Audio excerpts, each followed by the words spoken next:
कलयुग में एक बुद्धिमान व्यक्ति को आगम तंत्र में बताई गई विधि के अनुसार ही देवताओं का पूजन करना चाहिए, क्योंकि इस युग में अन्य किसी कठिन विधान से देवता प्रसन्न नहीं होते हैं। समय के चक्र के अनुसार सतयुग में वेदों श्रुति का मार्ग, त्रेता में स्मृति का मार्ग, द्वापर में पुराणों का मार्ग और कलयुग में केवल तंत्र मार्ग ही शास्त्र सम्मत और सफल माना गया है। इसका कारण यह है कि कलयुग में उत्पन्न होने वाले ब्राह्मण और साधक आध्यात्मिक रूप से उतने शुद्ध नहीं होते हैं और वे वेदों के अत्यंत जटिल नियमों का पालन करने में असमर्थ होते हैं। अतः उनके लिए सिद्धि का द्वार केवल आगम मार्ग से ही संभव है। एक साधक को मंत्र की शक्ति को देवता स्वरूप और देवता को गुरु स्वरूप ही जानना चाहिए। यदि कोई अपना शुभ और कल्याण चाहता है तो उसे गुरु, देवता और मंत्र को एक ही शक्ति के तीन रूप मानना चाहिए। इसमें कभी भी भेद नहीं करना चाहिए।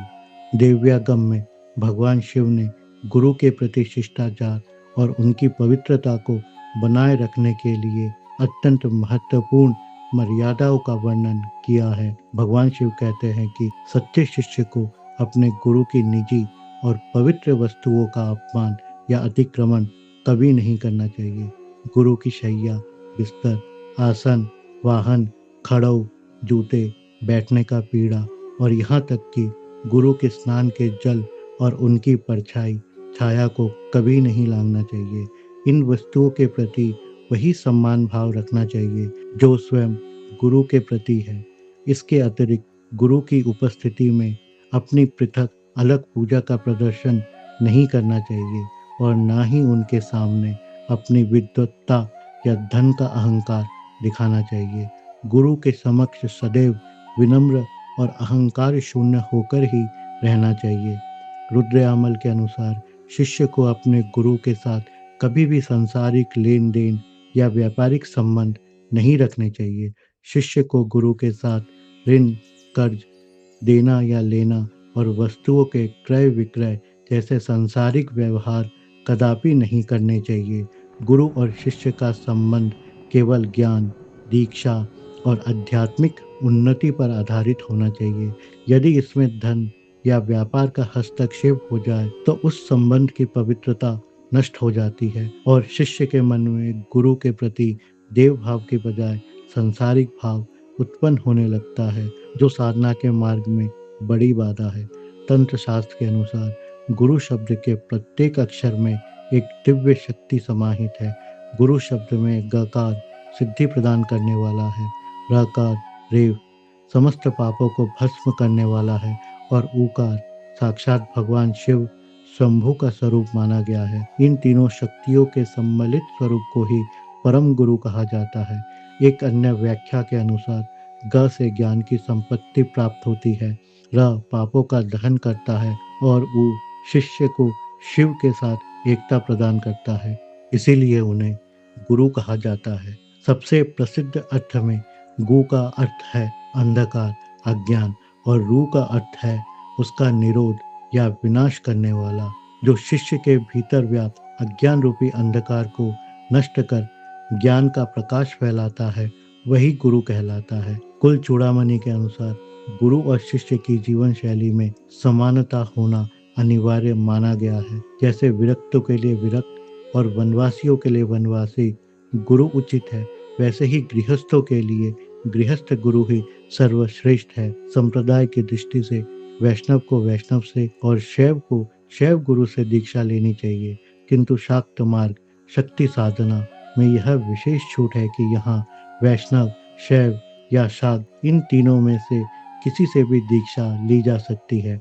शास्त्र स्पष्ट कहते हैं कि जो व्यक्ति समस्त शास्त्रों के अर्थों को जानने वाला, दयालु और अपनी पत्नी व पुत्रों के साथ धर्मपरायण जीवन व्यतीत कर रहा हो, वही गृहस्थों के लिए देशिक मार्गदर्शक होने का वास्तविक अधिकारी है। गृहस्थ गुरु को इसीलिए प्राथमिकता दी गई है क्योंकि वे सांसारिक कर्तव्यों और आध्यात्मिक साधना के बीच संतुलन को भलीभांति समझते हैं। यदि पिता, माता, भाई, चाचा या मामा में से कोई भी इस तंत्र शास्त्र की दीक्षा और साधना का पूर्ण ज्ञाता हो तो उनसे प्राप्त उपदेश को शिरोधार्य करना चाहिए और उन्हें ही अपना गुरु मानकर उनकी सेवा उपासना करनी चाहिए। अर्थात परिवार का योग्य सदस्य भी गुरु पद पर प्रतिष्ठित हो सकता है। इसके साथ ही गुरु की शारीरिक सक्षमता पर प्रकाश डालते हुए यह शीर्ष पंचरात्र कहता है कि दीक्षा देने वाला गुरु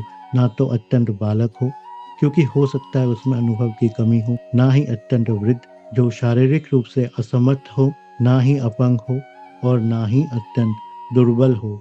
गुरु को शारीरिक और मानसिक रूप से स्वस्थ एवं समर्थ होना चाहिए ताकि वह शिष्य का भार वहन कर सके और साधना की ऊर्जा को संचालित कर सके। शिष्य को अपने गुरु को कभी भी साधारण मनुष्य नहीं समझना चाहिए। जो व्यक्ति गुरु में मनुष्य बुद्धि रखता है उसे ना तो मंत्रों से और ना ही देव पूजन से कभी सिद्धि प्राप्त होती है।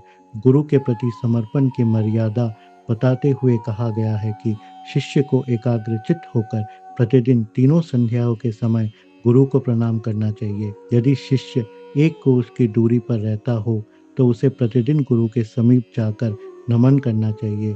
जो आधे योजन लगभग 6 किलोमीटर की दूरी पर हो उन्हें कम से कम पंच पर्व विशेष तिथियों पर गुरु वंदन हेतु आना चाहिए। जो 1 योजन से लेके 12 योजन लगभग 140 किलोमीटर तक की दूरी पर रहते हो उन्हें महीने में एक बार गुरु के पास जाकर प्रणाम करना चाहिए। यदि गुरु का नगर अत्यंत दूर स्थित हो तो शिष्य को वर्ष में कम से कम एक बार उनके चरणों की वंदना अवश्य करनी चाहिए। विशेष रूप से उत्तरायण और दक्षिणायन के समय वर्ष में 2 बार गुरु दर्शन का विधान परम कल्याणकारी माना गया है। योगिनी तंत्र के अनुसार आध्यात्मिक दीक्षा के लिए कुछ पारिवारिक संबंधों को निषेध माना गया है। शास्त्र आज्ञा देते हैं कि साधक को अपने पिता से और अपने नाना से मंत्र ग्रहण नहीं करना चाहिए। इसी प्रकार अपने सगे भाई, अपने से आयु में छोटे व्यक्ति अथवा जो व्यक्ति शत्रु पक्ष के आश्रय में हो उससे दीक्षा या मंत्र नहीं लेना चाहिए। इसके पीछे शास्त्रीय और मनोवैज्ञानिक कारण यह है कि इन संबंधों में गुरु भाव, ईश्वर तुल्य श्रद्धा स्थापित करना कठिन होता है क्योंकि वहाँ सांसारिक मोह या अधिकार का भाव अधिक प्रबल रहता है। गणेश विमर्शनी के अनुसार कुछ विशेष व्यक्तियों से प्राप्त दीक्षा साधक के लिए मंगलकारी नहीं होती। शास्त्र कहते हैं कि एक यति पूर्ण सन्यासी, स्वयं के पिता, वनवासी और विविक्ताश्रमी, संसार से पूरी तरह कटे हुए एकांतवासी से प्राप्त दीक्षा कल्याणदायक नहीं मानी जाती। इसके पीछे तर्क यह है कि सन्यासी या वनवासी समाज और गृहस्थी के कर्मकांडों से दूर हो जाते हैं, जबकि गृहस्थ शिष्य को संसार में रहकर साधना करनी होती है। वहीं पिता से दीक्षा न लेने का कारण यह है कि पिता और पुत्र के बीच रक्त संबंध और सांसारिक मोह इतना प्रबल होता है कि वहाँ गुरु शिष्य की आध्यात्मिक मर्यादा और अनुशासन स्थापित करना कठिन हो जाता है।